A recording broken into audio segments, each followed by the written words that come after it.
What's happening, y'all? We got another exciting episode of Unfazed coming right at you on this lovely Wednesday afternoon. And your boy is a little down today. Your boy's a little sad. Obviously, the Philadelphia Eagles went home in the first round. Shout out to the San Francisco 49ers. We got a lot to discuss. We have a lot to get to. But I just want to tell Eagles fans this. We're not celebrating the Super Bowl, but we have a reason to celebrate. Why? Because Kevin Patullo is out of the building. Throw a parade in Philadelphia. It's not a Super Bowl, but the offensive coordinator, in my opinion, that cost us an opportunity to get to the Super Bowl is out of the building. So I don't feel the greatest, but I feel all right. I got my boy JJ. We back on Unfazed. Let's roll that intro and get this show started today, man.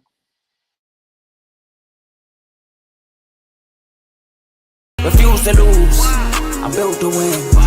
Apply myself, I filled it in. No time for the doubt, they counted me out, I'm getting it in. Yeah. No time for no loss, I'm paying the cost, I'm in it to win. Yeah. Refuse, mine it can't be diffused. If you ain't thinking the same, then we playing by different rules. You can't see the vision, we living at different views. Until we complete the mission, keep getting up, never snooze. I walked a mile in my shoes, had the mind of a fool, chasing diamonds and jewels. Trust me, I was confused. Started minding my business and used my mind as a tool. Ended up finding my purpose and found the time to get to it. They told me I couldn't do it, they told me I couldn't make it. They sold it, could never break it. I'm sadly mistaken, I need a piece of the pie. I want it so bad I can taste it. They told me like Toby, keep on running toes, they gon' take them. Refuse to lose, built to win. Apply myself, I filled it in. No time for the doubt, they counted me out, I'm getting it in. Yeah. No time for no loss, I pay for the cost, I'm winning to win. Yeah. Refuse to lose, I'm built to win. Apply myself, I filled it in. No time for the doubt, they counted me out, I'm getting it in. Yeah. No time for no loss, I'm paying the cost, I'm in it to win. Yeah. Refuse.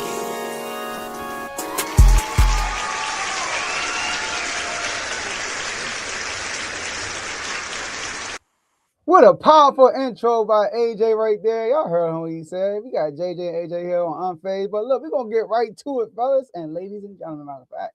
Because maybe ladies watching too. If you didn't know, there was a team that were Super Bowl champions. And they came into the season, starting a dynasty. Going against a team that was badly injured, undermatched. I mean, we talking about this shouldn't even be a game. I thought it was a pick 'em, but some people thought it wasn't even a pick 'em. But they end up losing to the 49ers, and we got to talk about it, man. Philadelphia Eagles, I'm talking about, they hosted a game in the Link where they never lost since Jalen Hurts been there. First time he lost in the Link. And they hosted the 49ers who never not made the NFC Championship game when Kyle Shanahan has been the head coach when they made the playoffs. But we got a question to ask. What's the biggest reason the Eagles lost this game? And to kick us off is yours truly, the Eagles fan of the show, the guy that represents Philly here. He's still repping the gear and the background. My boy AJ, what's the biggest reason? My boy JJ, Joe Jordan. Again, happy to be here. Happy that all the fans is here. And Eagles Nation, I'm with y'all, man. I feel it. A painful loss. But to answer the question directly, not one of the reasons, the biggest reason is the coaching staff. The biggest reason the Philadelphia Eagles lost this football game is the coaching staff. Now, could Jalen Hurts have made more plays? I believe so. Could Ajae Brown have caught more passes? I believe so. Could the defense have played better? I believe so. I believe for the first time in a long time, Vic Fangio was outcoached.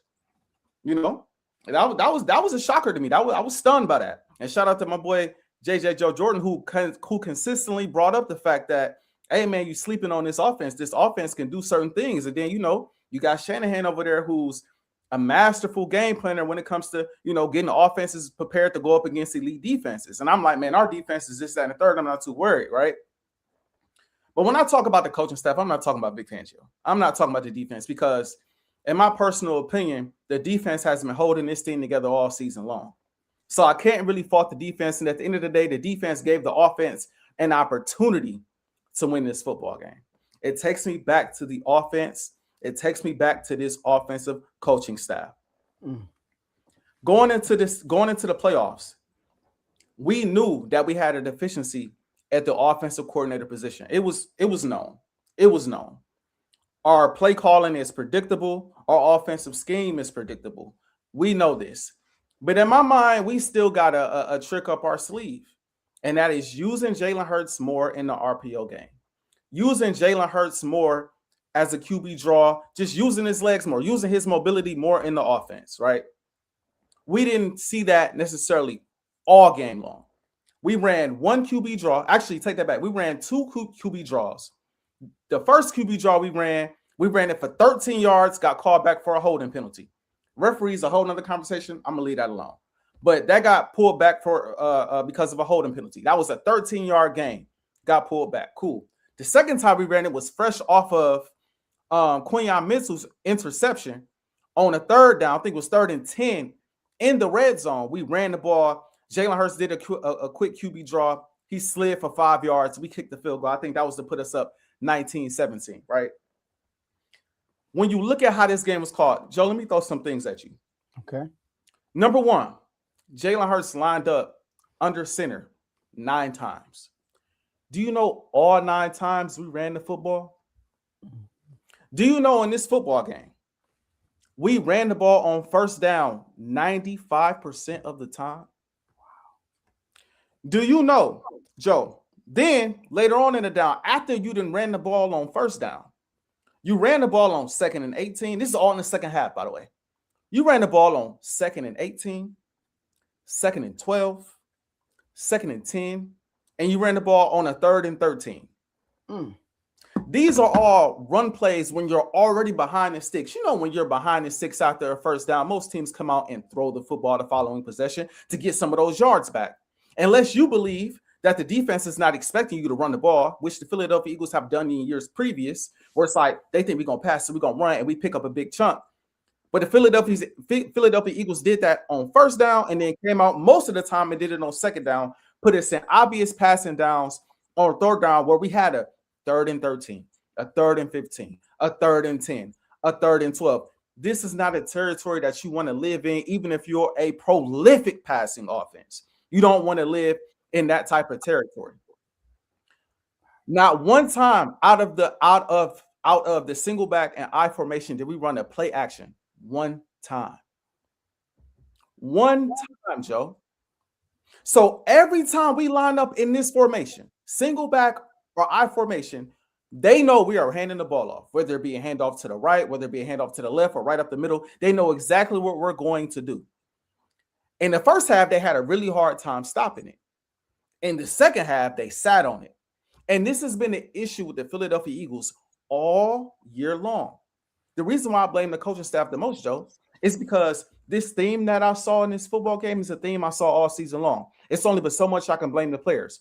When every game this season just about, you could look at one half, the Eagles look elite offensively. And then the following half, it looks like the other team made adjustments and we can't move the ball.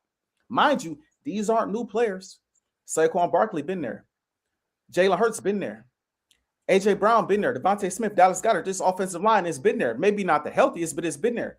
We've seen this offense be prolific. We've seen this offense move the football. We have not. This is the first shot I've looked at the Philadelphia Eagles, and game in and game out, we look like a completely different team, one half to the next. Again, that tells me that after halftime of every game, the opposing team made an adjustment, and the offensive staff failed to adjust to the game to the adjustments that the other team made. And you're consistently coming out and running the same plays and doing the same thing you were doing in the first half, expecting to have success. So when I look at this game, I told my wife, we went up. I think the score was I want to say it was 16-10. 16-10. Okay. Right before the big play, shout out Juwan Jennings. Can't make fun of his name. Nah, he did his thing. Juwan Jennings had to play to, McCaffrey caught the touchdown, right? And the first thing I said this even before that play, I said we're gonna need more from this offense in the fourth quarter. But right after that play, I told my wife, I looked her in her eyes and I said, I don't have a good feeling about this. Because while I was shocked that the Eagles lost the game, as the game started to transpire, as it started to unfold, it wasn't shocking. I had seen this story all season long. I said, I'm very uncomfortable right now. It's a whole quarter left. I said, I'm very uncomfortable right now. Then we came out, we punted the football. We punted the ball, gave the ball back to San Fran. Quinyon Mitchell got an interception. I said, oh, this is an opportunity to score a touchdown. This is the same possession, like I brought up earlier, where Jalen Hurts had a QB draw, ran the ball for 5 yards, and we kicked the field goal. 19-16. I said, 19-17. I said, I have a bad feeling about this. I feel like we about to lose this game. And sure enough, that play calling of conservativeness, of we're going to run the ball just to run the ball. Literally, this man, Kevin Patullo, came out in a press conference and said, sometimes we just run the ball just to run the ball. Word for word. I mean, word for word. Sometimes we just run the ball just to run the ball. No logic behind why you're running the ball. We just do it just to do it. It's mind-boggling. And the last thing I'll say is this. The last thing I'll say is this. After turnovers, after big plays, momentum-shifting plays, what's the next thing you see from an offense? The next play. We saw it in the Super Bowl this past year. A big-time deflection. Shout out Avonte Maddox. You get the deflection. It's a momentum-shifting play. The other team is demoralized. Now the defense is coming out on the field, and they like, dang, bro, this game might be over. And the first thing opposing teams do, play action. Now it's a shot downfield. Now we're going to test y'all heart. We're going to test y'all will because we've shifted momentum. Now it's time to test the will of the opposing football team. Again, we didn't do that one time. After 2 interceptions, Joe, we settled for a punt and a field goal. This conservative play calling, this nonchalant, let's lean on the defense, has been a thing all season long. And finally, we got to a point where the defense couldn't get the necessary stops that we needed. And because the offense wasn't in rhythm the entire second half, because you didn't keep the same aggression you had in the first half, in the second half, it came back to bite you. So I put most of this on the coaching staff. Again, not to exalt the players, not to exalt Jalen, Ajae, and the guys on the field. But there was already a culture of complacency. There was already a culture built on we're just gonna get the lead and play safe, opposed to playing to win games. We played not to lose games all year long. It translated to the postseason, and I believe that is what cost us this football game. Wow. I know you got more to say. Yes, I do. I know. But before I go, can you bear me for a second? Uh-oh.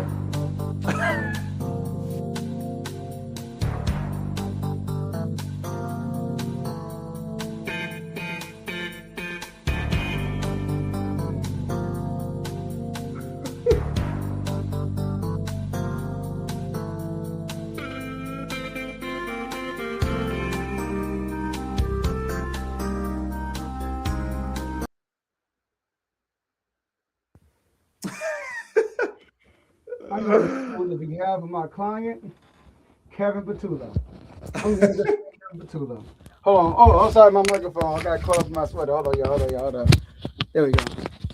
I'm here on behalf of Kevin Patullo in defending his case because I knew AJ would come here and blame the laws on my client, who's dear to my heart, you know. So here's the thing. I heard conservative play calling. It looks like when I took off the sweater, I'm starting to break up. What's going on? All right, but I heard conservative play calling. I heard, we run the ball just to run the ball. I heard a lot of stuff. And some things you said might just be true, but it ain't the whole story. See, here's the thing. I rewatched the game. I watched all 22s. And in my opinion, Kevin Patullo was cooking. He was cooking all game. There were opportunities after opportunities after opportunities. Now, down the stretch, the last drive, did he, call some crazy play? Maybe. He got the same play 4 times? He did. But throughout the game, from start to finish, there were missed opportunities because of your boy. Jalen Hurts. Mm. Now, Jalen Hurts, he was the one that was conservative. Jalen Hurts was the one that just missed the open guy. He was the one that left the pocket early and was impatient in the pocket. Now, I'm going to bring up Brock Purdy for a second. All right? Bring up Brock Purdy to the stand. And I'm going to show you the examples I'm talking about, what I expect Hurts to do in a playoff game. So let's bring out the footage, y'all. Now, here on the first play, you're like, okay, it was open. But one thing Brock Purdy did in this play, it was anticipation.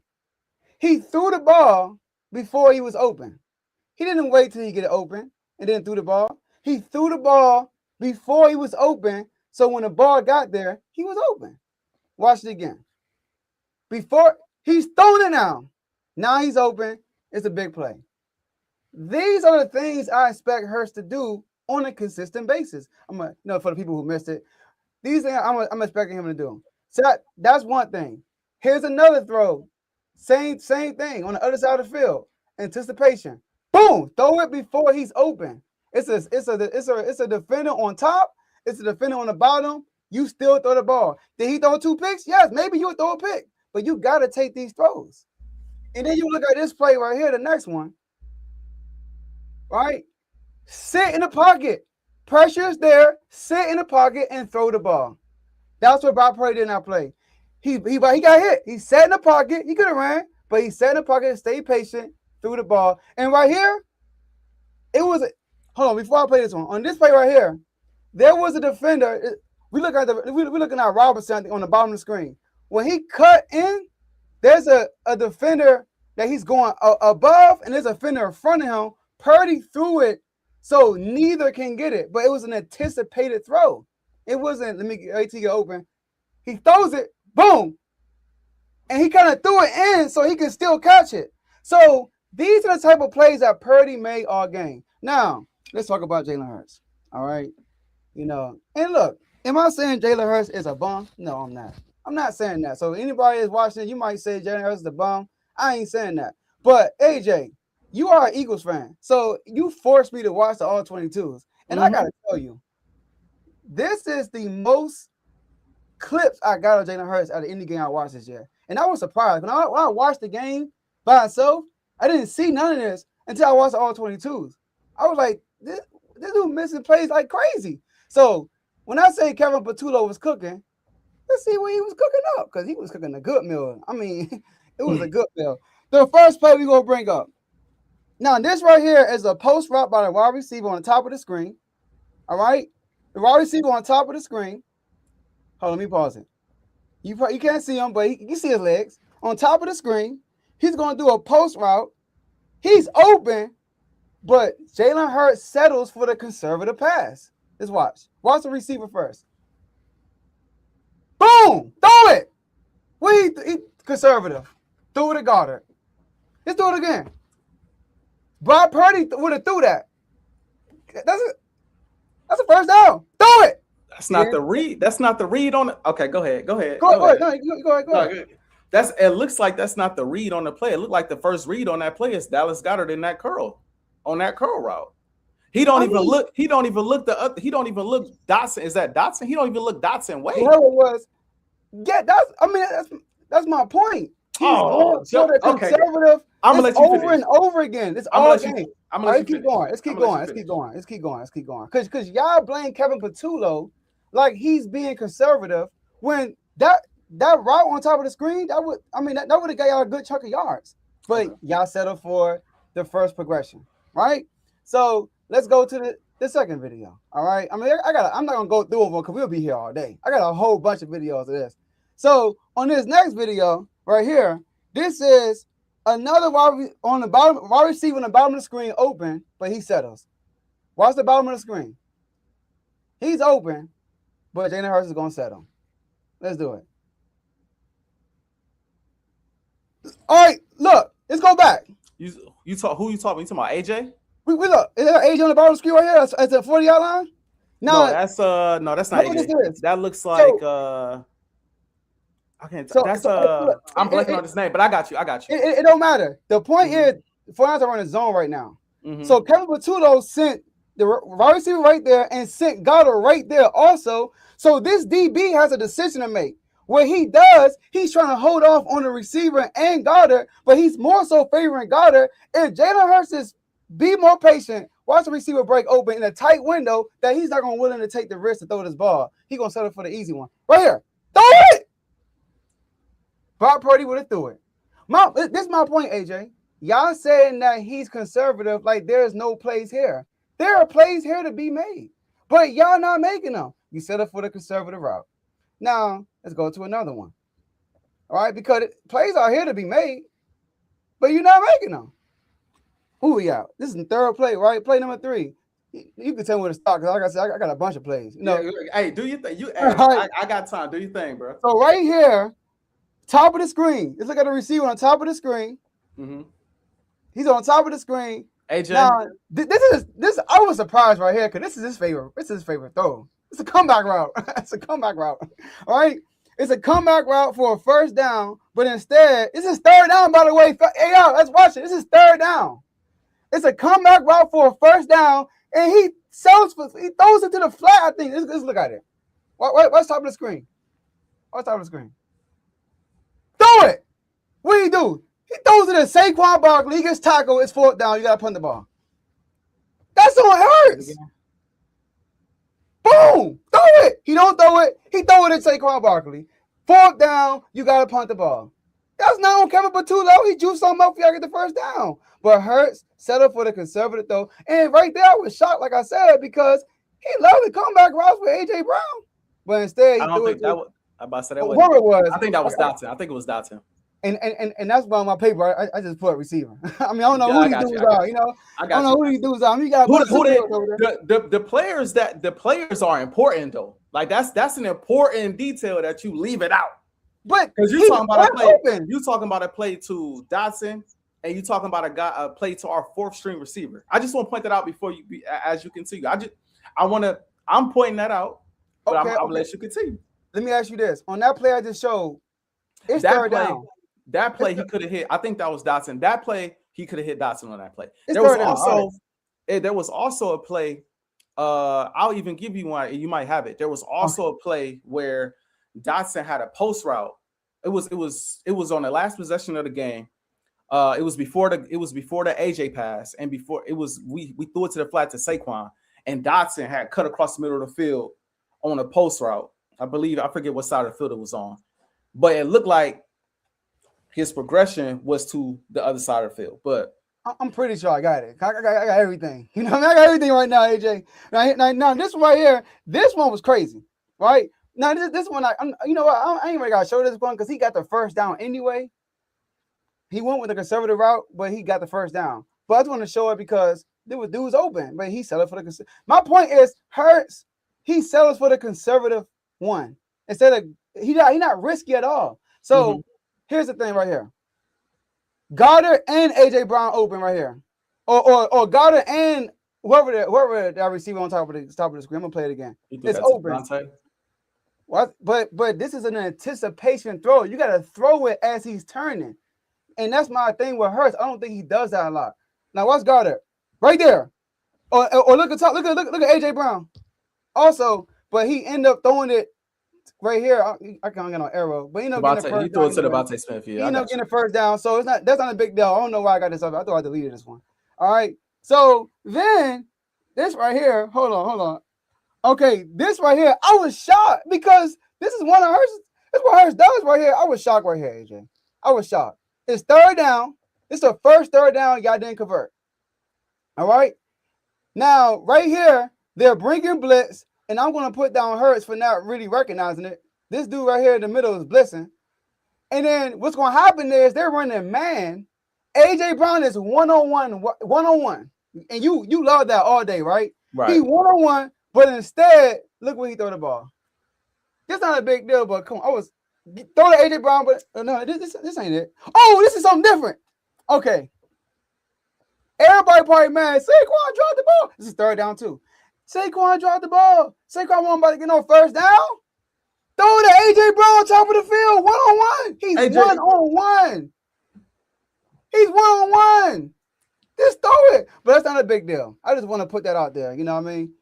My whole point is there are plays, huh? Go ahead. This ain't one what? Go ahead. Go. Now I want you to finish.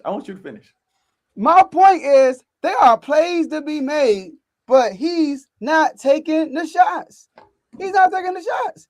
And right here, which one is this? Wide receiver first down. Oh, that's right here, right? The first down everybody was watching is the 45-yard line. That's the first down. Okay?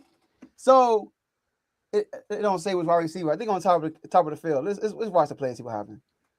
Oh, yeah, AJ Brown. It's on simple right here. AJ Brown open immediately. You see it? First down. Throw it. What he does, he throws Saquon again. No. What? No. What? The DB, no, bro. What? I like how you slowed that down. The DB continue to, because I like how you playing it slow, right? The DB only moves to Saquon because he sees that's where the ball is going, bro. Now, if you want to say maybe he could have faked it to Saquon and threw it to AJ, cool. But bro, sitting on that AJ Brown comeback route, bro. He's sitting right there, Joe. No, listen, it's third down. The first down is the 45-yard line. And it's not a comeback route. It's an in route. The ball already Joe, the only reason why he's not following AJ on that play is because the ball's out. Bro, right there, throw it. The ball's not out. Joe, if he throws the ball right there, that is a pick. That's a clear interception. Bro, Joe. Somebody in the comments, bro. That's a clear interception if he throws that ball right there. The comments. I got like when you say throwing it, that's the interception. Now what I will give you is if he waited a little bit and maybe pumped to Smitty or pumped to Saquon, okay. But no, bro. When you saying he should throw the ball, bro. Boom. Bro, nah. I think he should have threw that. AJ, if that's an end route, AJ didn't even finish the route because he threw it already. He stopped like it was a comeback route, Joe. Bro, he slowed down once run. Jalen Hurts, look, once he brought the ball back and went forward with it. Oh, I can't do it slow motion. That's when AJ stopped running. See, he stopped running right there. Really, Jalen Hurts wasn't looking in that direction, but Smitty should have been That's my point. AJ, look at the you talking about AJ Brown. I'm talking about Smitty. No, I'm talking about AJ Brown, the outside. That's not think about it. The outside. Look at the space. The first down is the 45-yard line. Look at the space. He should have been more patient. So look, and then look, the DB started bailing immediately. And the first down was the 45-yard line. And then Hurst didn't recognize that. That's my Kevin Patullo. He called that play. That was the first down. You know, but Kevin Patullo, you know, he what you call him? He aggressive. I mean, conservative. He is. All right. Here we go. Hurst is conservative. Now, like I said, what you said might be true, but Hurst was super conservative this game, bro. He was super conservative. Okay, right here. All right. Like I said, I got stop me anytime you want, man. You know. I'm ready to rebuttal whenever you're ready. I'm just kind of waiting on you. You know what? It's one of my last anticipation I'm gonna show. Then I'm gonna show one that he took off too early, and then I'm gonna show this he just missing. Like he just missed my wide open. All right, right here, Goddard is open with anticipation, but instead he settles for an AJ Brown comeback. Now, this ain't a big deal, but Brock, I just showed you Brock Purdy do something similar to this. Is this it right here? Watch Goddard in the middle of the field. Throw it. No, that's he throws to AJ Brown. That's a big play. What was that route though? Well, you talking AJ Brown? No, Goddard's route. No, it was just a straight go out, but he made like a little double move. Look, whoa! Did he? Okay. I got you. But he threw it. You know what I mean? Threw to AJ Brown. You know what I mean? Like that's his boy. He got to make sure he good. I feel you. You know what I mean? He started spazzing on y'all, all that stuff. Now look, right here. This is when Hurts left the pocket early. Oh my! This right here was crazy. Last couple of plays of the game. Hold on, here we go. Hold on. No. Is this last couple of plays of the game? Probably. Kev, I'm gonna get to it, Kev. Don't worry about it. Kev. Don't worry about it. So Goddard right here. Right here is Goddard open in the middle of the field if he just stay patient. Like you said, I think it's in the game, but instead he rolls out to the right for no reason. He rolls out to the right. Look at Goddard. Look at Goddard. But instead he rolls out to the right. He missed Goddard. We're gonna rewind it. Really, and on that play, so this I agree. And matter of fact, I think Jalen should have ran. I just think he should have ran. I think my biggest criticism of him in this game is he didn't run enough. But that's my biggest criticism because he could have pocket the way the pocket opened up. He could have rolled out to the left and got at least 5 yards on that play, if not more. I got like 3 plays of him just leaving the pocket early for no reason. That's a flaw of his. You know, that's like he didn't leave the pocket early. Now this right here, I don't know if you caught this. This is the first pass play I had. It was a touchdown, but he didn't throw it because he probably didn't see it. Watch Smitty. I think it's Smitty on top of the field. Boom! That's touchdown. But instead, those are Ajae Brown. But my point is, we scored a touchdown on that possession, right? Yeah, y'all end up scoring a touchdown on that possession. But what about this possession right here, though? I knew you were gonna say that. What about this possession right here, though? All right. So this is. Oh yeah, right here. Since you said, remember, think about who you throwing the ball to. That's what you said, right? When you talking about Dawson, right? Think about who you throwing the ball to. Well, Hurst should have thought about that on this play. Now, this play right here irritated me. I'm not even an Eagles fan. You got Goddard, and Ajae Brown on the right side of the field. Goddard has a linebacker on him. It's a single high safety. You got Smitty in the slot, gonna cut through the middle, and it's gonna bring the safety up. And Goddard beats the linebacker, just throw it out. But instead, he throws it up to Jahan Dawson. Look at Goddard. Just throw to Goddard, bro. I would have threw to Goddard. But instead, he throws it to Jahan Dawson. Look at Goddard. Hold on, let me pause it. Bro. But instead, he throws it to Jahan Dawson. Incomplete. So my point is, once again, I got more clips, y'all, but I'm gonna stop right here. My point is, Kevin Patullo didn't call a bad game. He did not. There are plays to be made, but they're not being made. You're taking the conservative route. We're gonna go to the first progression. I mean, obviously, the shortest route might, if it's open, you're gonna take it every single time. Sometimes you gotta be more patient. You look at the coverage, and you gotta be more patient and take the deep shots. But go ahead and respond. And then the comments is flowing. I don't know what nobody's saying. Like, hey, you got to throw the comments. I don't know nobody's saying. I think some people agree with you. I think some people are similar to me. On some of these plays, I'm with you. That's why I said, was Jalen Hurts perfect in this game? No. He left some plays on the field for sure. But at the same time, some of these plays that you brought up, bro, the progression is not even where you're asking him to throw the football. That, again, is coaching. That, again, is this is the play. You're going to go from left to right or from right to left. We're going to go Ajae first, Smitty second, Goddard third. The progression ain't even to get to ball to Dotson down the field or to get to ball to the fourth string receiver down the field or to get to ball to Goddard. Even that last play that you just brought up, the progression looked like the ball's supposed to go from left to right. And he decided on that play, I'm going to give Dotson an opportunity on this play. Half of the plays that you brought up, like I said, Jalen Hurts is not even looking in the direction that you're bringing up. But I also want to say this, Joe. You bring up, so the thing about Brock Purdy, and I think that this fits your case amazingly because the quarterback that you compared him to is a quarterback that's elite at anticipation throws. That's his game. Brock Purdy is not a big time deep ball thrower or throws the ball, got a rocket arm, or no, he's an anticipatory thrower, similar to like a Tua Tagovailoa. Both of those guys, he's better than Tua, not comparing them as talent-wise, but they're similar quarterbacks in a sense where they go off of anticipation all game long. That's we gonna put we throwing the ball to a spot, and we expect you to be in that spot. And if you're not in that spot, this is going to be either a deflection or an interception. But you know who he has? You know who Tua has helping him with that? Mike McDaniels. You know who Brock Purdy has helping him with that? The guy that's a mastermind when it comes to timing and anticipation of his offense, Shanahan.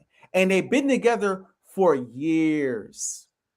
They've been together practicing these tools of anticipation and things like that for years, right? So it's easy to have that timing down when you've been with the same coordinator for years. The 49ers running the same plays they ran years ago. These ain't different plays. They attack the middle of the field all game long. This is what they do. This is what Shanahan coaches Brock Purdy to do, and they've been doing it for years. And so Brock Purdy, this is a skill that he developed over time. He was decent at it at first. At first, it resulted in turnovers, but then over time, he mastered that craft, got better at it, because that's the type of offense that they run, on top of the fact that he don't have a lot of skilled guys that just get open. So you have to run your offense like that. You have to run an offense that's based off of pure anticipation. You have to get to a spot. This is where I'm putting the football. Now, in the case of Jalen Hurts is not that type of quarterback. Jalen Hurts is the type of guy, to his detriment at times, he's the type of guy, I got to see it. That's the truth. I got to see it. And it's one thing that Kev has brought up before, is one thing I've brought up in passing, not publicly, but in passing, I brought up like, yeah, he's the type of guy that likes to be able to see it before he throws it. That's just him, because Jalen Hurts don't like turning the ball over. He threw a lot of anticipatory throws in 2023, and it resulted in like 15 interceptions, and they killed him for it. He gave guys opportunities down the field in 2023, and they killed him for it. So now going forward, and at the start of last year, it was the same thing. Most notably, the play down the middle of the field to Devontae Smith, the first game of the season against the Green Bay Packers, pick by the safety creeping over, anticipatory throw that they saw, went and got. So since then, he has reeled that back, and now I have to see it. But in my opinion, the timing of an offense, anticipatory throws are not an easy thing to do when you are switching coordinators every single season. I know people don't like me saying it. I know people don't like me bringing it up. I know some people think it's an excuse, but this is a fact. The Eagles run their offense a certain way. This is how the Eagles run their offense. We have Ajae Brown, we have Devontae Smith, we have Dallas Goedert, and now added to the offense, we have Saquon Barkley. This is a talent versus talent thing. This is what we do, right? We're going to out-talent every team we play, right? And the coordinators that come along into that system, right? The elite ones come along in that system and say, okay, this is what y'all do, and this is what y'all have been proven to be good at, the talent versus talent game. So I'm not about to come and shake up the entire offense with a bunch of fancy plays and a bunch of different designs and all of that. I'm going to take what y'all have. I'm going to add a few wrinkles to it. I'm going to add a few small wrinkles to it, and then I'm going to mesh it together. That's what Kellen Moore did. That's what Shane Steichen did. This is the system that's in place. We're going to mesh these plays together so that the play action game is pivotal. The RPO game is pivotal. I'm not just going to run the ball every first down for 2 yards or minus yards. We're not going to do that, right? Most of the plays you brought up, maybe half of them are probably 3rd and 7, 3rd and 8, 3rd and this, 3rd and that. I can tell you a lot of them ain't first down. Most of them ain't first down. Most of them ain't second down, because we was running the ball on those plays, putting us in those obvious passing situations. But the best coordinators, right, they say this is what it is. We just gonna mesh this a certain way so that when it's a pass, it's gonna look like a run, and when it's a run, it's gonna look like a pass. It's the same plays. It's the same thing, right? But this is how we're going to run it to make it unpredictable. Right when that defense drops into the box, we're going to play action and hit you over the top with Devontae Smith or Ajae Brown. The bad coordinators, the Brian Johnsons, who wasn't terrible but wasn't the greatest, the Brian Johnson and the Kevin Patullos, are going to say, it doesn't matter what defense they play. This is what we're going to run, and this is how we're going to run it, and either they're going to stop it or they're not. The Eagles have had film out on them. Now, Saquon Barkley is a new piece, but when it comes to the passing game, because Saquon Barkley should be more of a threat in the passing game, but we don't use him enough in the passing game, right? Teams have had years to study the Philadelphia Eagles offense, the Nick Sirianni and Jalen Hurts offense. They've had years to study the routes, which is why most of them know they run in slants, comebacks, posts, and flies. We know that is the offense. We know that is what they're going to run. And so when it's already predictable and you don't mesh the plays a certain way, it looks how it looked on Sunday. Now, again, yes, Jalen Hurts has some plays that he left out there. Yes, he has some plays where he was a bit conservative, but that don't take away from the fact that why are we running the ball every first down, and then on second and long we're also running the football? Why is it that we're not taking the shot play after the turnover on downs or the interception or the turnover like we did last year with Kellen Moore? Why is it that on all of these plays, oh, Dotson's open, oh, AJ's open, oh, Devontae? Why is he on half of these plays not even looking in that direction, Joe? Why is the progression from this side to that side when the open guy on this route is all the way on the other side of the field? Why is that the case? Because most quarterbacks, when that first read is open, and it's open for, in some cases, a first down, or in some cases, a quick 5-yard gain, I'm gonna go with that because that's open. Especially if that guy is AJ, or that guy is Speedy, or that guy is Dallas Goedert, because you want to have those guys, like my guy Vaughn would say, right? You want to have a guy like AJ in rhythm, even if it's a quick 5-yard gain, a quick slant, a quick this and a quick that. And the last thing I want to say is this: you brought up AJ. You hit AJ over the top. AJ dropped 3 passes in that game. What you didn't bring up is the plays where he did get aggressive. There were a few plays in this game where Jalen Hurts was aggressive and didn't take the short route. On the second bomb to AJ Brown that he dropped, Devontae Smith wasn't wide open in the flat for a first down. Why? I wish we had that clip. We got that clip though. I know you ain't got that clip. Did it touch? I'm confused because y'all called him one a drop when it never touched his hands. No. I'm talking about that second bomb, not the first. The first one. The first one he right side scored, of the field, right? on the right side of the field. The dude had him, and he pushed him off. I'm not saying Hurts never do it deep, because the one he threw to AJ Brown, he dropped in the fourth quarter. That was an anticipated throw. Right. The one he threw to Goddard after that, they got the first down, wasn't an anticipated throw. So my thing is, he is capable of doing it. He just don't do it. I'm not saying he's not capable of doing it, but you're comparing it to a guy where that's their offense, Joe. That's their offense. That's the 49ers scheme and offense. They throw nothing for the most part, but it's sometimes Shanahan schemes it where a guy is wide open. That's just sometimes it's like that. But most of the time, their offense is anticipatory throws. Our offense is talent versus talent. We gonna throw this mug up, or we just gonna give somebody an opportunity. And most of the time, these guys in previous years, especially AJ, was running open anyway, or Devontae was running open anyway. Our offense ain't predicated off of scheme and anticipatory throws. Now, again, that's something Jalen Hurts can work on. I'm not saying that he can't, but what I am saying, Joe, is give the guy an elite play caller for more than 1 year, Joe. But give the guy time to grow with a play caller, so that these things can be worked on within the offense, opposed to just you gonna wait for the playoffs. When y'all been playing conservative, not just Hurts, the coaching staff been conservative all year long. Now we're gonna wait for the playoffs to throw all these anticipatory. No, that's not how they played all year. That's not how they've been playing all year. You came on and said that the offense is conservative. Mm-hmm. That's why he held y'all back.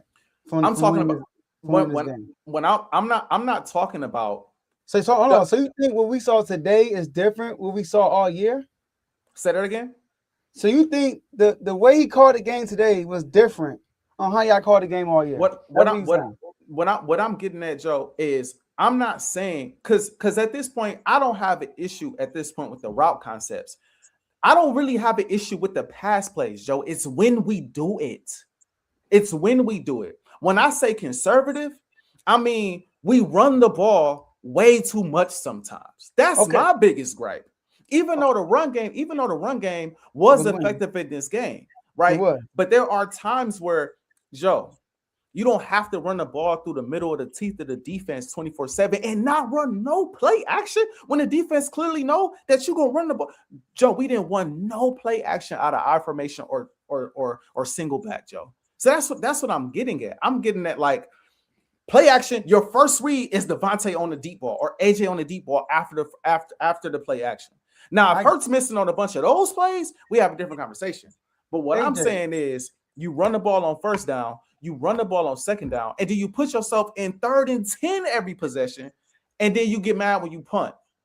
Yo, hold on. First off, you told me that Hurts, like Javon would say, he's 1-on-1s. Yes, right? He is. And to sit here live on television, because we on TV, appreciate everybody watching. Yeah, of course. Sit here live on television and say that he's a quarterback that I had to see it first.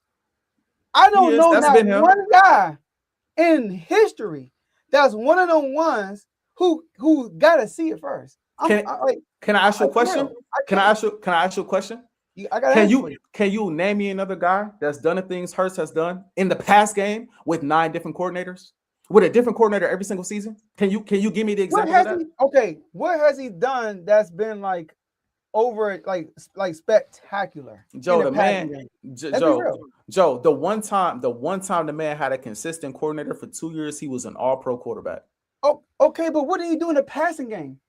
He threw for 3,700 yards. 3,700 yards, which is the AJ had probably for all pro for quarterback. Because he's also a dual threat. But AJ had a career year. Devontae, we're talking about the passing game. You said, has anybody done what he did in the passing game? Yes, he got all pro because he got a mixture of the running, and y'all won all the games.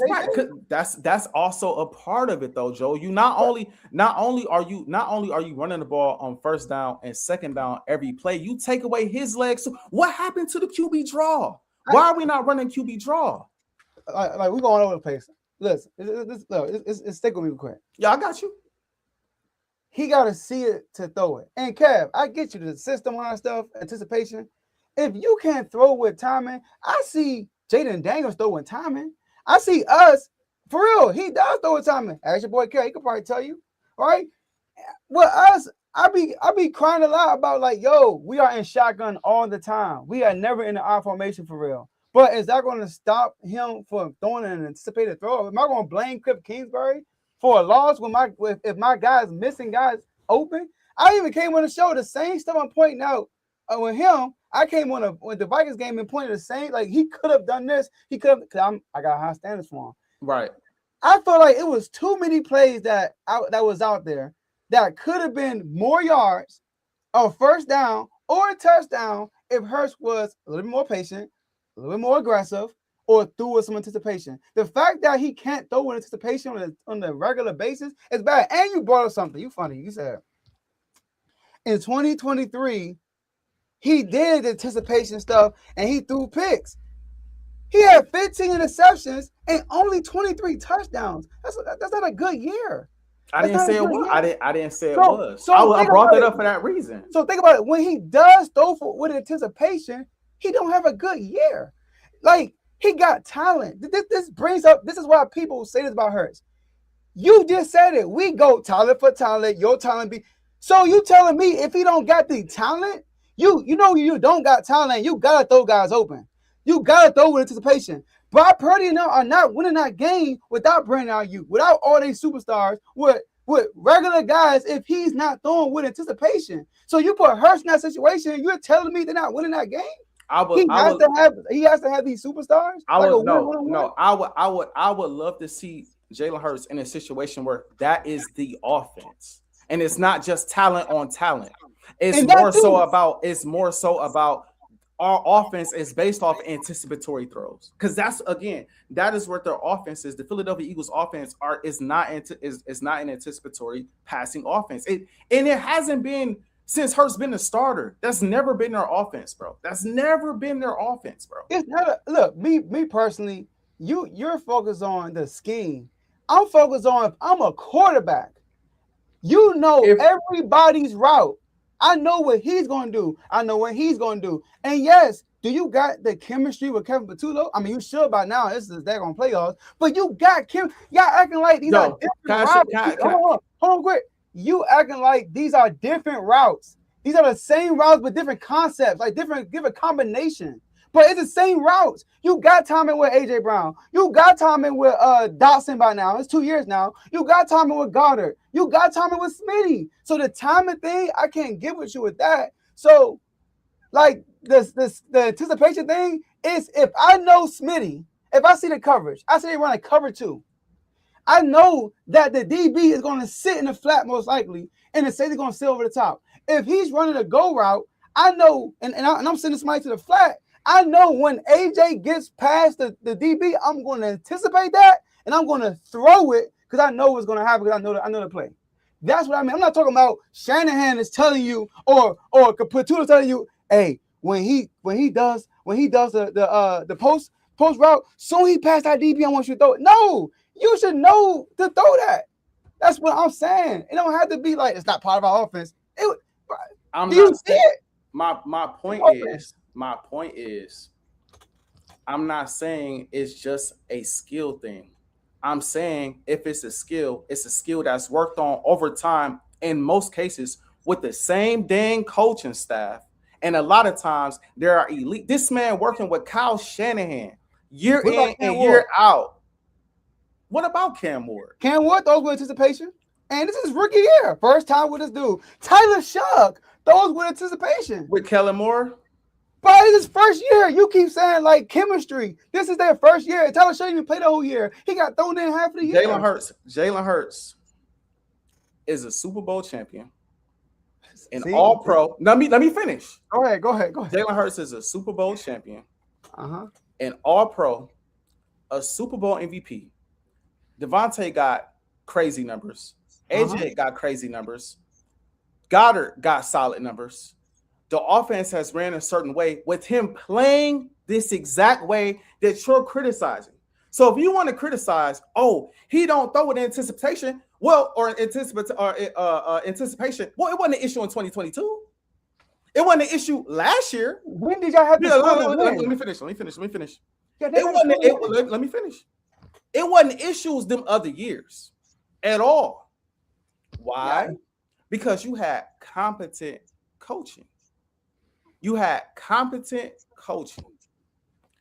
Them other years, it wasn't an issue. But these 2 years, really, with coaches that have never called plays on an NFL level, it becomes an issue. And I happen to think that is a coaching thing, bro. I happen to think that has a lot to do with the plays that are called, in my personal opinion. Again, if your read is right to left and you asking this man to throw to the right when his progression is right here to the left and the first or second read is open on that side of the field, 9 times out of 10, that's where the ball gonna go. Now, again, I understand Jalen Hurts can work on his patience. I understand Jalen Hurts leaves the pocket. I never said the man ain't flawless. Contrary to belief, there's no quarterback in the league, maybe outside of Patrick Mahomes, that's not flawless. All of them have some sort of flaw. I do think he leaves the pocket a little too soon. I do think that he could throw in anticipation a bit more. That's one of the things that AJ and Devontae was lamenting throughout the season. He don't throw the ball in tight windows and tight spaces, but then when you give him opportunity in those spaces, guys like AJ drop the ball. Nevertheless, I personally believe that this is a skill with a coaching staff that can be worked on. And in my opinion, he has not had the tools with the coaching staff to properly work on that, nor do I believe the Philadelphia Eagles offense is built off of that. It's never been built off of that, in my personal opinion. So I feel where you coming from, but I don't think they lost the game because Jalen Hurts didn't make anticipatory throws. No, I think they lost the game because of lack of aggression from start to finish. There's a reason why we was the moment we was able to move the ball downfield, we threw the ball pretty much every play, and we was in no huddle offense. Our offense has the most success in RPOs and no huddle offense. Why? Because Jalen Hurts is in rhythm. Jalen Hurts is making plays. We not stopping. We not hard. What play we running? Oh, this is what we doing. Oh, let's come out of the huddle, getting the plays super late. That's when the offense is at its best. That's when the offense is at its best. But this anticipatory throw conversation to me is valid, but it also falls on deaf ears when I've seen the success he's had playing how he's been playing.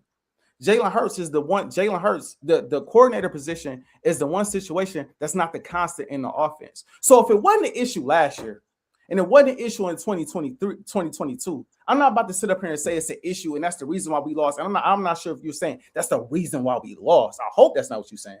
But I'm not gonna say that's the reason why we lost this game, which was the original question. Yeah, AJ, y'all never asked Hurts to go win y'all game in the playoffs. Y'all never asked him to go win it.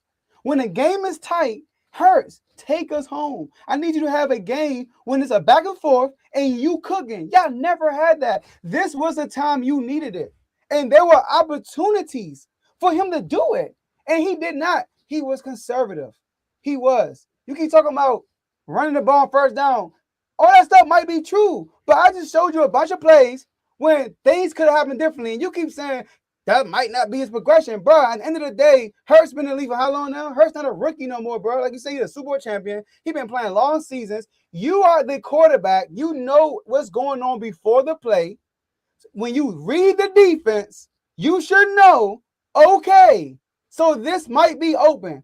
Let me not throw it to the flat and let me be patient and throw this post route. But no, he throws to the flat. So my thing, go ahead. There's not a single offense in the National Football League that's successful playing from 3rd and 7 on all game long. It's not.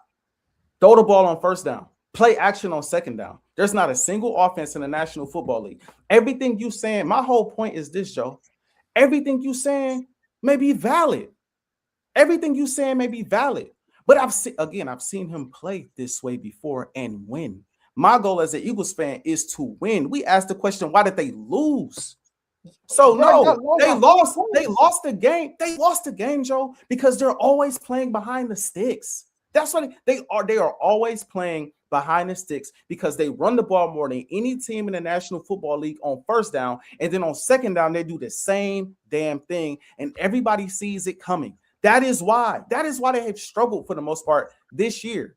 The run game is not what it was last year due to injuries, due to the offensive line not being the same, things of that nature. And what do? Instead of allowing Jalen Hurts to throw the ball more, we hand the ball to Saquon, even when it's not conducive to the offense being successful, and then we live in 3rd and 10, 3rd and 7, and above. That's why the offense is not successful. If you go back and watch the game, you would see we live. I need my charger because my lights. Oh, here you go. Perfect.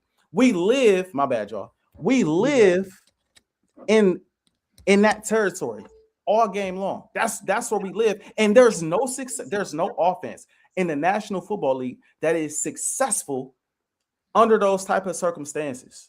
It's just not.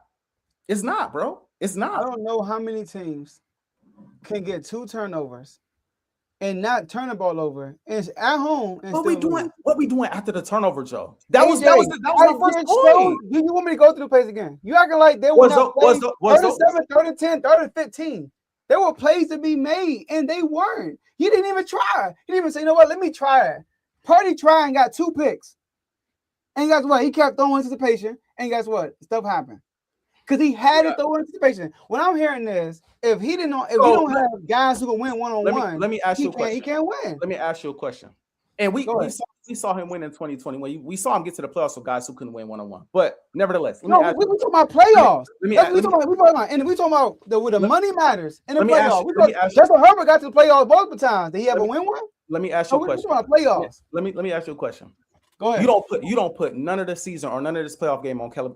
I didn't say none of them. No, wait. I think the last drive was bad. So let's play the percentage because we ran the same play 4 times on the last possession of the game. Yeah, but Lawyer Joe with the glasses, suit and tie. Yeah, say that because he's the lawyer. I said it in the beginning of my soliloquy, bro. I said that the last drive was bad. I said you said the last drive was bad, but yes, I said that. What I'm saying, Joe, is you said Jalen Hurts misreads. Then you had 20 clips for it.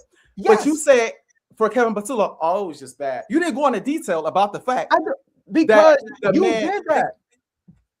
Bro, you came on and blamed Kevin Patullo for the loss. Right. And then you said Hurts could have been better. That's all you So said. let's play let's fair. So let's play the percentage game then. Let's do it. What percentage do you put on Jalen Hurts or the players, or what percentage do you put on the coaching staff? And I want you to do this game, and I want you to do the whole season.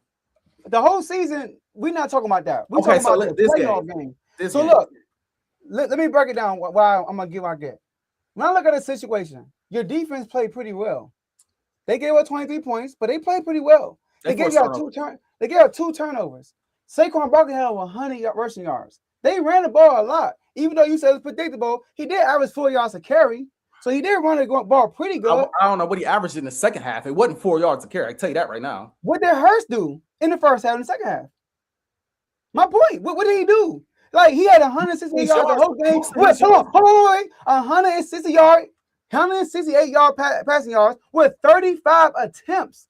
And that's bad because of all the clips I showed you. So I think the quarterback, this was his opportunity to put the team on his back and say, you know what? I'm going to make these throws and win us the game. And he didn't do it. Y'all so used to your defense coming out and having great starts, forcing turnovers. And Hurts, there's times we have good games, but they're blowouts because your defense is there too. AJ Brown. I never seen y'all win a playoff game when he has to get the job done. I never seen it. And this was his opportunity. Y'all always say he lose when he's not healthy. That's what y'all have excuse before. And now he's healthy. Now you at home when you don't lose, and now you want to throw the play caller under the bus like you could not have still won that game. Your boy could have still won that game. Because the play caller been this bad all season long, and I stand by that. Joe. Again, you knew that players make plays, players miss plays. AJ Brown catch 2 of them passes. We having a completely different conversation. Completely, because we not then saying, oh, he only threw for 168 passes. He catch one of them deep ball. He catch one of them. Okay, so misreads happen as well then. But AJ dropped passes all game. Did he not? He dropped 3, and your boy I got 15 misreads. He dropped 3 passes on 7 targets. That's nearly 50% of his targets were drops. But the last drop, you can cancel it out because y'all still got the first down. No, I'm not canceling nothing out because on some of these plays that you brought up, Jalen Hurts still got the first down or the touchdown, but you still felt the need to bring him up. So no, that man missed 3. That man dropped 3 passes, 3 pivotal passes in the football game. That's nearly 50% of his targets, Joe. Wait, Kev, you right. Like the last drive, Kevin Patullo was bad. I agree, but is that the reason why y'all lost the whole game? The most important drive of the game. So the most important drive of the game. He was bad, but we just gonna gloss over the most important drive of the game and blame it on all these other moments in the game. Because y'all shouldn't have been in that situation, bro. Y'all shouldn't have been in that situation, bro. Again, in my opinion, that wasn't on Hurts. We not in that position. We're not in that position because of Jalen Hurts. I stand by that. And you know. I know. I'm talking about Joe. He had a great first half, and it would have been even better if AJ would have caught the ball. He went 11. He had a great first half. Of 11 of 16 in the first half for 95 yards. If AJ Brown catches one of those 16 95 yards. If AJ Brown catches one of those passes, we talking 40 yards, we talking 50 yards, we talking big plays. That goes from 95 yards to maybe 16 to maybe 12 of 16 or 13 of 16 for nearly 150 yards. And you're gonna tell me that's not a good start to a football game? Are you serious right now? If you kept that pace up for an entire game, your quarterback rating is well over 100. Your QBR is well over 100, and you got 300 passing yards for a football game. And you're gonna tell me that's not a good start to a football game? See, you're so used to your guys catching everything. Nobody always catch the ball, bro. You look. I can count way more misreads than drops. Way more misreads than drops. Joe, because AJ didn't get targeted 35 times. Jalen Hurts got 35 opportunities to miss a read. He got 35 opportunities. AJ got 7, and he dropped 3 of them. 4 yards an attempt. That's terrible. Oh my gosh. 4 yards an attempt, bro. for an attempt, and he threw the ball 35 times. And you're telling me Hurts don't get blamed? Hurts shouldn't get a big chunk of this? And he's the quarterback? And I didn't say win this game. You'd be like, my dog Hurts this, my dog Hurts that. Yes, I would have, because I feel like, well, first off, I would have gave a lot of credit to the defense for forcing them turnovers too. And I said that going into the game, I put a lot on the defense. But yes, if Jalen Hurts running the same 4 plays back to back, and he comes down and scores a game-winning touchdown, yeah, you're gonna give him credit for that. What are you talking about? What's the 3 drops? I only saw 2. I saw the one on the sideline, and I saw the one in the fourth quarter. The one on the sideline, the one in the fourth quarter, and the other one in the middle of the field where he ran that post route. In the middle of the field, he's right there. Didn't even go for the ball. Not a drop. He didn't even go for the football, Joe. He barely went for the football. I count that. AJ Brown, an all-pro receiver, I count that as a drop, and I'm sure AJ counts that as a drop because you're right there. AJ don't even dive for the football. It's a dime,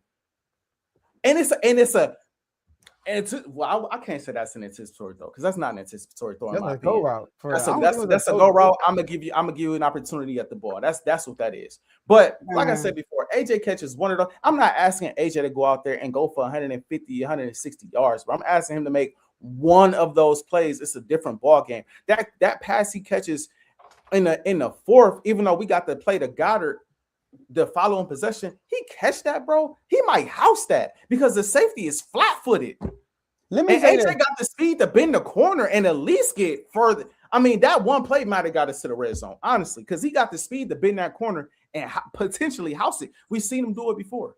Let me say this. Throwing the ball. Jalen Hurts, if I rank all the QBs in the playoffs, the only QBs I can think about that played worse than him throwing the ball was Justin Herbert. He missed a lot of guys. Maybe CJ Stroud and A-Rod. That's it. Everybody else played better than him, and it wasn't even close. Everybody played better than him. Can I ask you a question? Go. Can I ask you a question? Yes. If AJ catches, let's just say the second bomb, right? And then he comes down in the fourth quarter and catches the other play, and AJ houses it or take it to the red zone. Do you still have that same thought process? If y'all probably not, because y'all won the game, probably, right? Okay, then. So did you watch the Packers game? Did you watch the Packers game? That's not Jalen Hurts' fault. Did you watch the Packers game? Yeah. Do you see how many drops they had that game? Who, the Packers? Yes. Yes. They had a lot of drops and they had a bunch of drops down the stretch, but Jordan Love still played good. I don't look at that game and say Jordan Love lost him that game. He played good, bro. I'm serious. Justin Herbert, he had drops too. Keenan Allen had 2 drops, but Herbert played terrible that game. He gets blamed. I don't care how many drops you got that game, Justin Herbert. You play bad, but Jordan Love, he played good.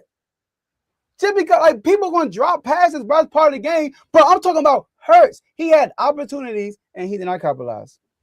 I want to pull this up before I say something, and then we can, because we done went out. This is what they want to see. Don't care what the previews. That's what they want to see. Jordan, no, it is though. That's what they want to see. At some point, we have go ahead. Jordan Love what? I'm gonna get there. At some point, we're going to have to come to the understanding and realization of what Jalen Hurts is as a player. Jalen Hurts is not a gunslinging player, bro. This is my beef, and this is why some of these comparisons are not fair, because he's not this type of player. He's not a gunslinger. He's not a prolific pocket passer. Jalen Hurts is a dual threat quarterback. And he's not a Lamar. I never say he was better than Lamar, because Lamar could do it all, especially when he's healthy. So I give Lamar is on this in a whole nother world. Same thing with Josh Allen. And you never heard me say he's better than Josh Allen, because those guys are who they are. That is not the type of quarterback Jalen Hurts is. Jalen Hurts is the type of quarterback that is going to throw the ball anywhere from, I say, in this game, he threw the ball 35 times. But he's typically the type of guy that's going to throw the ball 23 to 30 times. When plays are called the way they're supposed to, or let's just say when he's playing the way he's supposed to, he's going to throw the ball 23 to 30 times. He's going to run the ball another 10 times. He's going to throw the ball for somewhere around 150 to maybe 250 yards. He's going to run the ball for another 50 yards to 60 yards. And they're going to win the football game. That is how he plays. That's his game. Jordan Love threw the ball 46 times. That's his game. That's his game. You know what I'm hearing? The situation has to be ideal for Hurts to succeed. That's what you're saying. No, what I'm saying is Jalen Hurts has a certain playing style that has worked in any situation you put him in. He has a playing style that works. Situation right here. That's his playing. Never been a situation right here when he has to make some throws. You brought up Jordan Love. Jordan Love lost the game. And while we talking about Jordan Love, let me finish. That's my Jordan Love. Let me finish. Jordan Love lost the game. Jordan Love lost opportunities down the stretch to win the game, and he didn't. He got the ball back. You tell me what Jordan Love did that was messed up down the stretch. You tell me. He didn't ice the game.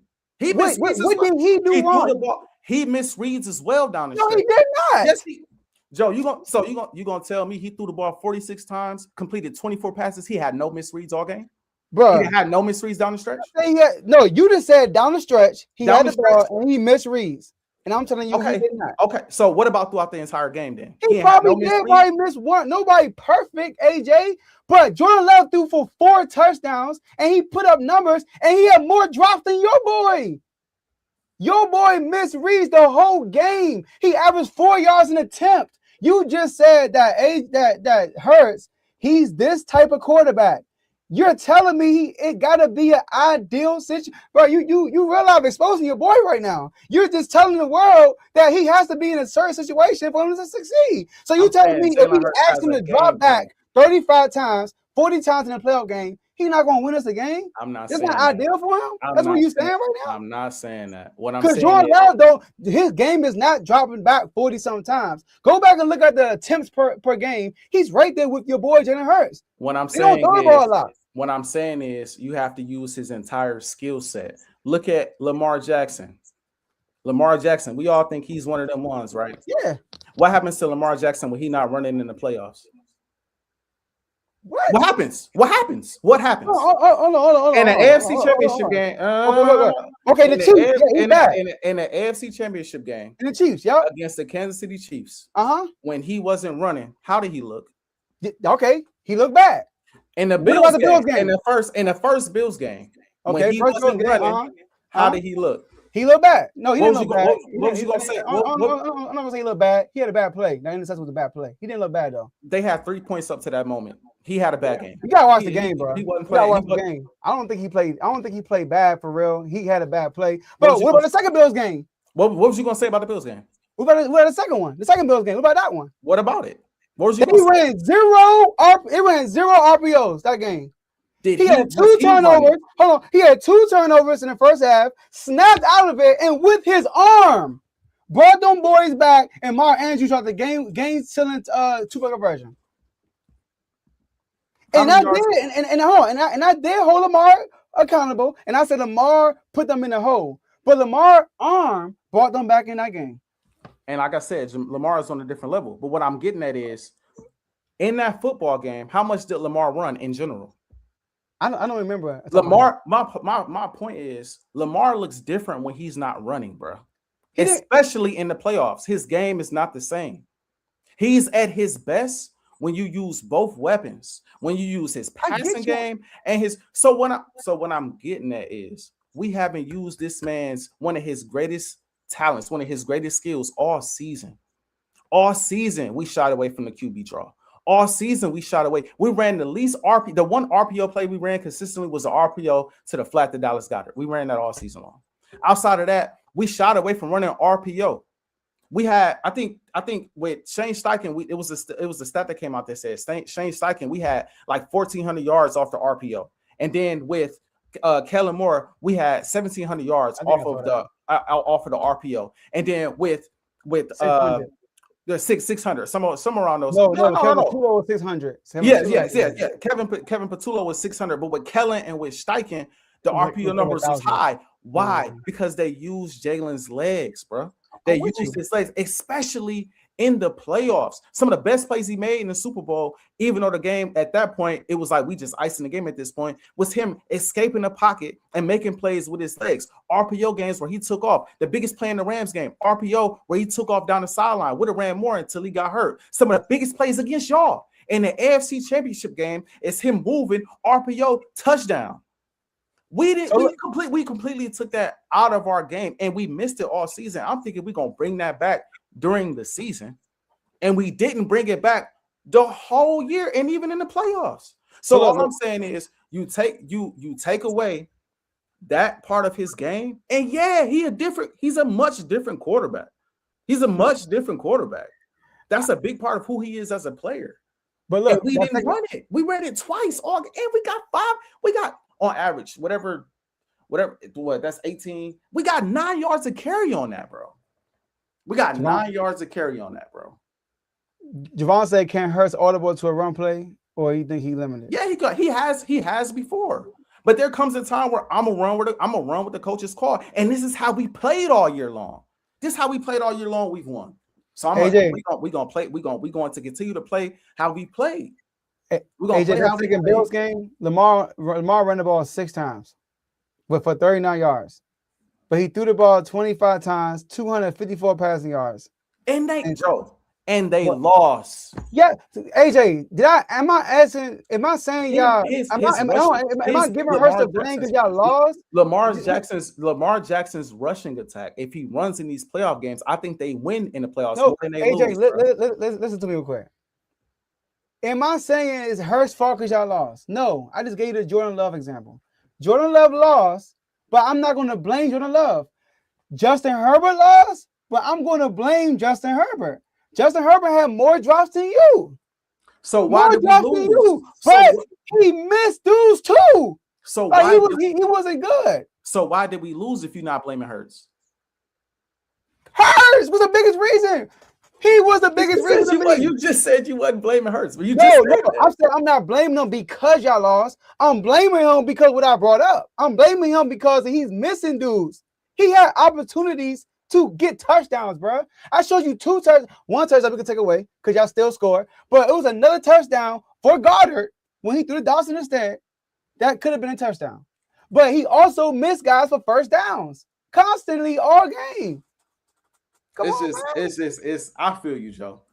It's just no way you watch that game and say that's the reason it hurts because he didn't make some anticipatory throws. Bro, it's a lot though, bro. It's a when they lived on in 3rd and 10, when they ran the ball 95% of the time on first down and ran the ball on 2nd and 18, 2nd and 13, 2nd and 15, 3rd and 13. Like there's no way we watch that game with AJ's drops. With even though the defense played well, the defense not playing as well as they had in previous weeks. And I'm not blaming the defense, but I'm just saying it's no way we look at that performance. And I'm one to say I put the Giants loss on him. I put the Bears loss on them. Lord knows I put the Chargers loss on him. There's losses I put on them, but there's no way we look at this specific game and we say Jalen Hurts lost them this game. I think that's outrageous, bro.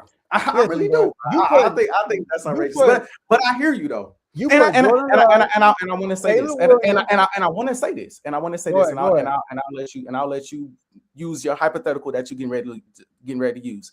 Yep. If we're going to have this standard, when they win, it's because of Hurts. I'm not trying to hear nothing else. If this is the standard, I don't want to hear when they win. I don't want to hear about AJ. I don't want to hear about Devontae. I don't want to hear about all of the talent that they have. I don't want to hear about the coaching staff because we're going to get another elite play caller this upcoming season, probably a Mike McDaniel or Brian Daboll, and we're going to go and do the same thing we did probably in 2022 or 2024 and go on a run because that's just what we do. We recycle bad coordinators for good coordinators, and then we go on a run. And when that happens, Joe, I don't want to hear about anybody else because if this specific game we putting on Hurts, he deserved all the credit for the wins, in my opinion. He deserved all the credit for the wins. He didn't have a good game. He deserved He deserves you love numbers because when he wins, it's everyone else. If Jalen Hurts makes a good play, it's because he got AJ. If Jalen Hurts makes anticipatory throws or makes big time throws, well, he got AJ Brown, where he got Devontae Smith, where he got this and he got that. Let me ask you that's what it comes across as. But then when the offense don't look the way it's supposed to look, he missed all these reads, he did all this. Let me ask you this. If he the reason why they losing, then he got to be the reason why they winning. He got to be. Let me ask you this. Give me one playoff game when Hurst was the reason why y'all won. A playoff game? The Super Bowl. Did your defense play outstanding that game? Absolutely. Okay, give me another game where Hurst was the reason why y'all won. The Giants game. The first Giants game that we played. Was your defense outstanding that game? Absolutely. They played well. Okay, give me another game when Hurst was the reason why y'all won. I gotta go through the Rolodex of playoff games. Okay, let me ask you this: have Hurst won your game when your defense wasn't outstanding in the playoffs? The two games we lost to Tampa. We lost to Tampa twice, and then we lost to the Niners. No, I would say not. Not. When the defense wasn't outstanding, you still gotta do your job. So every time the defense was not outstanding, y'all lost. That's fair. Now, can I ask you a question? That's why I'm putting on Hurts, because the defense been doing their job in every single win. Can I ask you? Now, and if it's not the defense, it's Saquon Barkley with the Rams. Can I ask you a question to rebut? Have we seen elite quarterbacks still lose games when their defense play well in the playoffs? Yeah, we have. Okay, so that tells me then that the quarterback still got to go out there and make plays to win football games, right? Especially playoff games. Yeah. You still got to play great ball to win in the playoffs, right? See, more times than not, especially against high-level teams. You still have to go play. It's not a high-level team. So, the Chiefs were. Hold on, the Chiefs were. When we played the Giants won a playoff game that year. Hold on, I'm about to get you right here. I try to. This is like my chunk card here. AJ, do you know why there were a lot of plays open that hurt? Bro, your 49ers defense is not good. I don't know if you know that. And that's fair. So that's why it was so. I'm telling you, bro, out of all the games I've watched this year that y'all lost, if I look at every loss y'all had, out of all the losses, this was the most plays. I was like, dang, that could have been something. I'm telling you, bro, by far. When y'all played the who y'all lose to? The Cowboys. I watched that game. I'm like, it ain't really much there for real. I can give them that L. When y'all lost to the Bears, no, the Bears was ugly, but the Bears was just y'all defense. But I watched the other games. I'm like, okay, I get it. He played terrible against the Bears in my opinion. But no, I'm talking about like far as like missing reads. That's what I'm talking about. Okay. This game, bro, I'm telling you, dudes were open, but because this defense is not good, they have a good scheme because of Robert Saleh, but they got third stringers out there, bro. So like, bro, it was one play I showed you when it was a single high safety and he chased the guy who's coming to the middle and left AJ Brown one-on-one. That was stupid. I'm not. But the guy the one that's coming towards the middle is already covered, and the safety dips down to him. AJ is one-on-one. That was done by the safety, bro. It was. But Hurst didn't throw it. He threw you three. He threw you two other bombs, bro. How many bombs you won't throw to the man?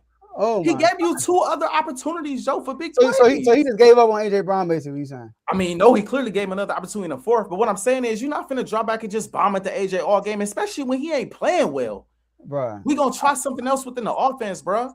I got 15 clips of just him. Like, you brought up AJ, and I never listen. I know who Jalen Hurts is as a quarterback.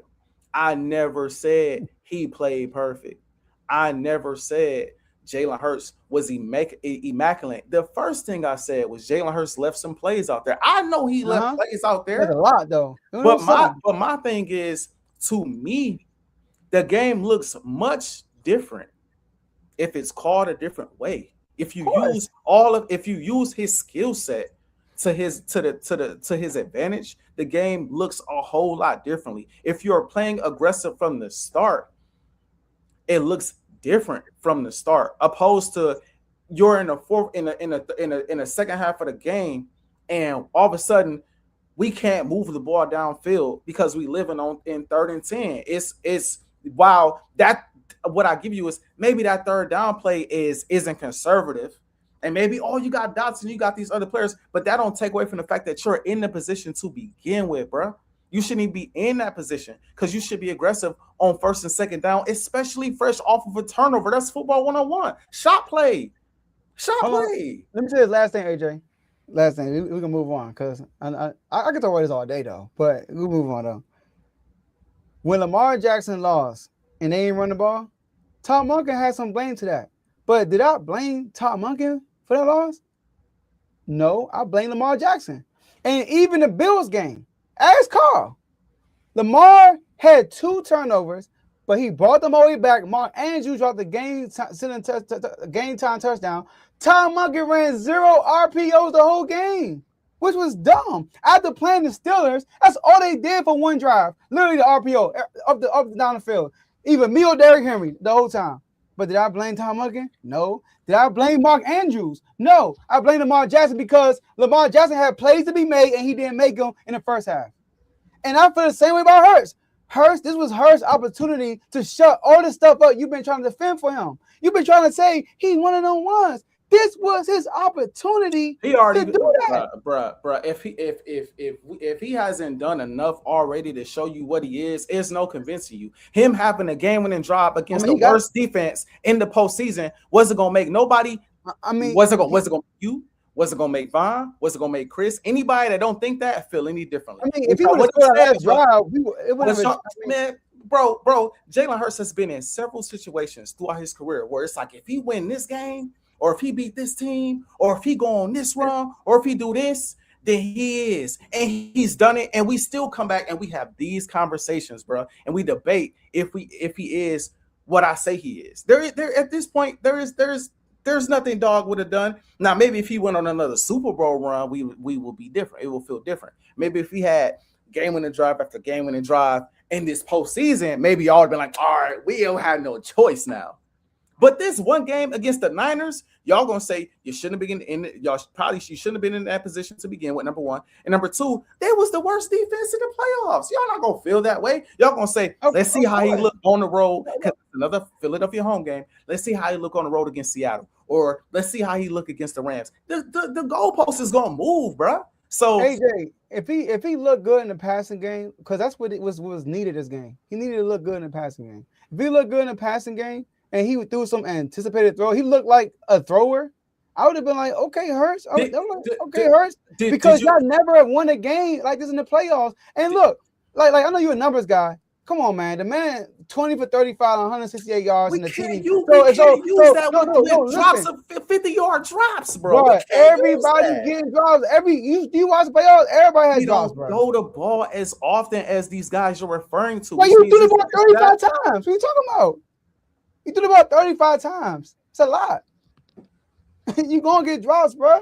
I'm sorry. I mean, I know you got superheroes over there that everybody gonna catch all the time. You know, by like week 9, y'all had 0 drops in your whole team. So I know you're not used to your guys dropping the ball, but it's gonna happen sometimes, bro. Your guys are gonna drop the ball, but you still gotta deliver. Now you drop the last pass. That's different. When he know Jalen Hurts ain't never been a passing yards guy. That's my whole point, bro. He's never, bro. His Jalen Hurts play style is not what y'all. I get it though. I get it. He gotta be able to play. He gotta be able to play the throwing way too. One on ones, right? All I ask for. All I ask for is consistency though, because this season it came and went. It happened, right? Jalen Hurts, he had good games. He had down games, right? 2024 came and went. All of these games they came and went. Next year is gonna come around too. Next year will come around too. We're gonna see if the Eagles still have Ajae or if we don't. We're gonna see who the coordinator is. We gonna see all of that. And I want this same energy. When we win, I'm not trying to hear about these other dudes. We're gonna put it full of, I mean, we got all 22. Okay. I'm not gonna be trying to hear. I'm just saying I'm not gonna be trying to hear about all these other guys. I'm not gonna be trying to hear about these other guys, bro. That's all I'm saying. I'm not gonna be trying to hear about all these other guys, because if he got this much bearing, which has been my case from the start, he has more bearing on winning and losing than what people want to give him credit for because of all these weapons around him, right? If we're gonna use that now when it's convenient to use it, now that they lost the playoff game and Jalen Hurts missed some reads, then we gotta use it when it's not convenient and he winning Super Bowls and playoff games. If and you show me plays, if you show me footage and he diamond people up, let's do it. I mean, he dimed y'all up last year. And that credit lasted for a little bit. It ain't last too long. Bro, you talking about, bro. I'm just saying, bro. I mean, he has some. Bro. I mean, did he throw? Did he throw any anticipated throws? I think a lot of them throws was, I gotta see it before I throw it. That's what happened. Kellen Moore was cooking. It's like, no, Kellen was cooking. He was cooking. Yeah, you know, that's old stuff though, man. Come on, man. Let's go. All right, man. What we got, man? Let's do these. Let's do these playoff games, pick 'em style, man. Let's do them. Okay, yeah. We good. Yeah, I don't have. You know, it's good, man. All right, we got Broncos and Bills, man. So for people who don't know, me and AJ came on here and I picked the Jaguars to beat the Bills, and I called AJ. He could vouch for me, and I said, "Hey, AJ, I'm having a feeling, man. I think Josh Allen gonna win this game, bro." Mm-hmm. And sure enough, he did. So AJ, he going with the Broncos because my bad, FJ, right? I'm going with the Bills. Right. I'm going with the Bills. I'm gonna go with the Bills too. I win again. I remember I told you. I know. Remember, I told you they was gonna win the division, but I ain't had too much faith in them come postseason time. And I think that honestly, the game for the Bills to lose in the AFC was the Jacksonville Jaguars. Spoiler alert, I think they get to the Super Bowl now. The Bills? I think they get to the Super Bowl now. Bro. I think that was the game. I think if there was a game for them to lose, that was the game. I don't think they lose to the Patriots. I don't think they lose to the Broncos. I think that was the game. I think that was the team that was most equipped to beat them because of what they do on both sides of the ball. And the Patriots, I can't just look over because they're right there. But I just think Jacksonville was a little more potent offensively. Just eye test wise, I think statistically the Patriots are better. But eye test wise, the Jags was hitting on another level offensively. And they were in that game too. But Josh, you know, I guess he did the anti-Hurts. He made the necessary plays down the stretch. I mean, he won the game. I never seen Hurts do a 10-yard touch push. No, that was crazy. That was crazy. But no, I got the Bills. I got the Bills. All right, so we both got that. So next game we got 49ers and Seahawks. This is a big one right here. 49ers and Seahawks rematch from the last game of the week for the number 1 seed. Who you got? I got Seattle. I got Seattle. And the reason why I have Seattle is because I think Seattle showed us what they could do in San Francisco against this team when they had a healthy George Kittle. They showed what they could do to this team. This team can dominate the 49ers on the ground. This team can prevent Sam Darnold from making a ton of mistakes because they could dominate that time of possession and dominate them on the ground. And then they have a defense that has already shown what they could do against this offense. And again, now this offense is missing one of their greatest weapons in George Kittle. So that makes it even harder on Purdy. Do I think this game is going to look like that last game of the season? No. Do I think the 49ers are only going to put up 3 points? No. I think they'll be more prepared for this matchup. I think it'll be a closer game. But I view the Seahawks as a better overall team. And I got Seattle. 49ers fans, I give them credit where it's due. They knocked us out. A lot of people gonna look at the hoodie and all that. They're gonna call me bitter and all of that. I really feel like even though they beat us, my personal opinion, I already spoke on how I felt about the game. I just feel as though if things was coached a little differently, that's a win for the Philadelphia Eagles. But I mean Seattle's coach. I think he's coach of the year. They are well coached. They're well put together. They're a well-oiled machine. The only thing that could cost them this game is Sam Darnold. As long as Sam Darnold don't choke, they should win this game. And because of that, I'm going to 49ers. Because it's Sam. I'm going, bro. I feel like Kyle Shanahan has never not made an NFC Championship game when he in the playoffs. This is payback, bro. The 49ers won the first game. They won the second game. It's hard to beat the same team twice in 3 weeks, bro. It's hard to do that. So it's gonna be in Seattle again, and it's kind of like they played on the beginning of the season. Now Kyle Shanahan saw their hand. You know, what I mean, he saw, okay, I now I know what to expect, what they're gonna do to us when we play them, and they don't have Kittle, like you said. But y'all defense good too, bro. Like y'all right there with Seattle, in my opinion. I feel like y'all defense is elite, bro. I had a lot of respect for y'all defense, and they couldn't run a ball for on y'all. They got timely runs. You know what I mean? Like C-Mac got a big run at the end of the game for a first down before the touchdown, like stuff like that. But y'all, if I look at yards per carry, it probably was bad. The only thing I'm worried about with the 49ers is their run defense. That's the only thing I'm worried about is the run defense. So I'm going with the 49ers win this game. That's fair. That's fair. Texans, Patriots. I got the Pats. Only because I mean, I didn't like what CJ. Yeah, that was terrible. I'm going with bro. the Pats still. CJ, bro, I just can't. I don't trust him. I'm going with Pats though. The Patriots offense is not gonna look like the Steelers offense. Well, I don't think they're gonna be great, but I don't think they're gonna be great, but they're gonna be better than the Steelers offense. They're gonna be better than Pittsburgh's offense. Yeah, I think we all will be better still. Terrible. I mean, come on now. They're gonna look better than that. So, and we didn't really talk about the Bears. We did a touch, but Bears and Rams. I refuse to believe the Bears is gonna get to an NFC Championship game playing like this. It's hard to believe, bro. Give me the Rams. It's hard to believe, bro. They gonna keep playing. They gonna keep playing like this, Joe. They're not gonna start game. They're gonna start every game slow and try to come back in the fourth. And I know they've done it. They keep pulling it off, bro. The Rams are the opposite though. They start fast and finish a little slow, bro. So it's like, but I'm gonna go with the Rams though. I'm going with the Rams. I think the Rams are a better overall team. Yeah, I'm going with the Rams, bro. I do.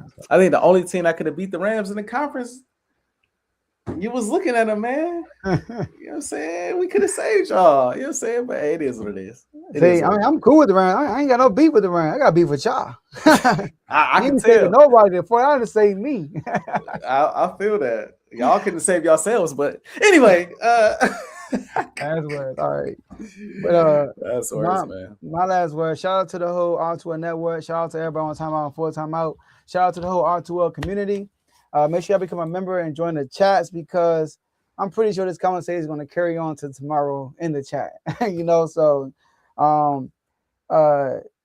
my commanders, man, we got David Blau as offensive coordinator, work with Kevin O'Connell, work with Ben Johnson. Former Detroit Lions quarterback. He was our quarterback coach last year. So last 2 years with Jay and Daniels. So I'm pretty excited about that to see what this young man can do. We brought in Doug Williams' son as our quarterback coach today. And there's news, AJ. We're trying to interview Brian Flores for our defensive coordinator spot. Oh, nice. That would be nice. I would love that.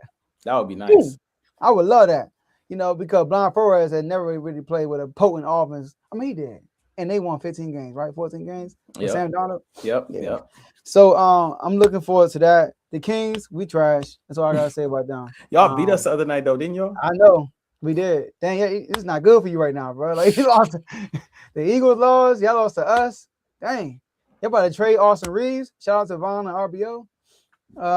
But that's it, man. And shout out to everybody in the comment section. We appreciate y'all giving y'all opinions and stuff like that. The show is not the same without the comments. So appreciate y'all. And appreciate you, AJ, for allowing me to demonstrate my clips. You know, do you like the Law and Order junk? Yeah, that was clever. I like that. I like that a lot. That was smooth. But yeah, man, my last words, man. Shout out to everybody that tuned in on my channel, on the R2L channel. It's always a pleasure, y'all tuning in and giving us those views. Make sure y'all like, subscribe, share, all of that good stuff. Obviously, Joe, great episode today. I didn't expect that to go the way it went as far as us debating the entire episode. Like I had no idea that was coming, but I'm glad we did it because it's been a minute. It's been a minute since we had a heated debate. So I think we got to bring that back and have more of those going forward, man. We talked about that off air. So we got more debates coming is what we getting at. We got more debates coming for sure.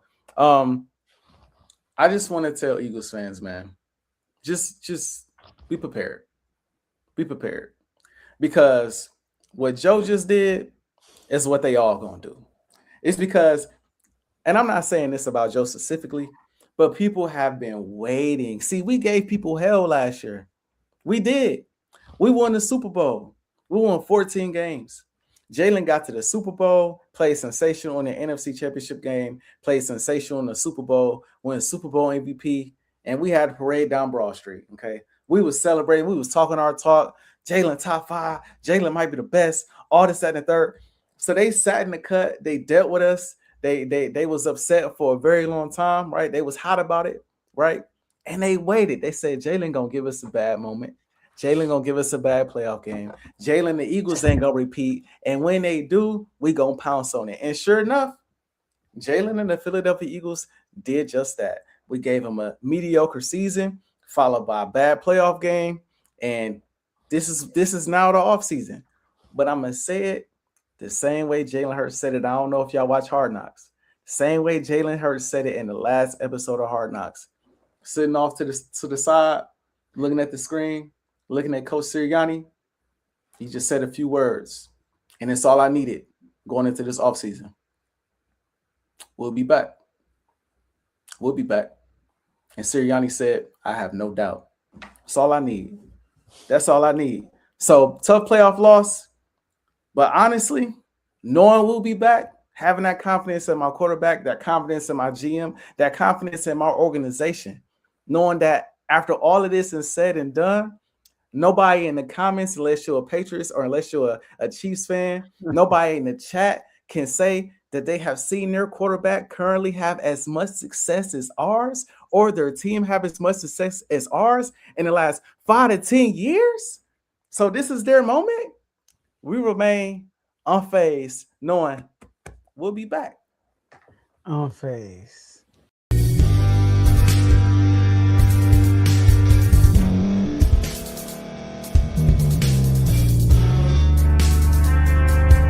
Thank you for staying to the end. If you're watching this on YouTube, please like this video, subscribe, and also hit that notification button so you can be notified next time we put out a video. If you're listening on any podcast platform, subscribe and hit that notification button, y'all, so you can be notified we put out another podcast audio.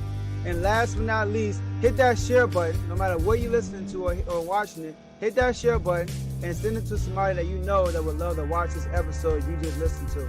So once again, thank you for staying to the end, and we'll see y'all in the next episode.